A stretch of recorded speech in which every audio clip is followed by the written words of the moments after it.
This is my activity 12, child is a change agent, different response.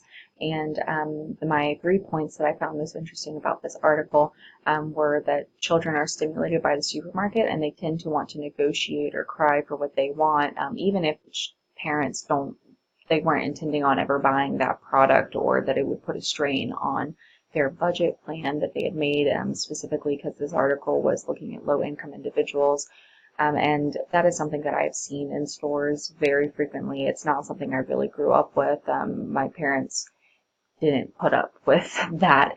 I didn't really, maybe they would say, like, we can try a little bit of this, but they definitely wouldn't let me get away with throwing a tantrum in a store. But I have definitely seen that very much while just being a shopper, being an adult shopper.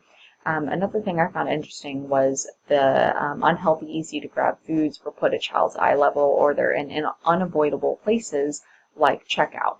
And that is specifically a marketing tool because of impulsivity of humans in general, but who are more impulsive than children? Children are very impulsive. They just want to grab. They see the bright colors, and when it's right there, when it takes really long to get through the line, that's just a perfect place for a kid to be wanting what they see, mostly when it's bright colors like candy and things like that.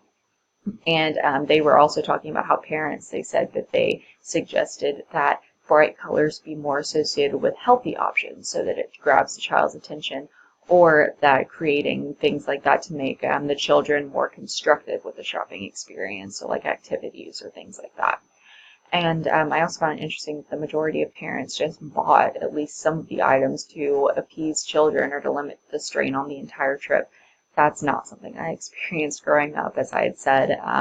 And that's just interesting to me, mostly because we were talking about low income individuals, and maybe it was because of the stress of time and the fact that you don't really know what to do. It's embarrassing to have your child go crazy in a supermarket, and you really just want to appease them. But it is that budgetary level that I was kind of interested in hearing about, that they kind of broke that budget barrier in order to give their child what they were pining for, crying for, even though it could put a strain and limit the amount of healthy options that they felt that they could buy.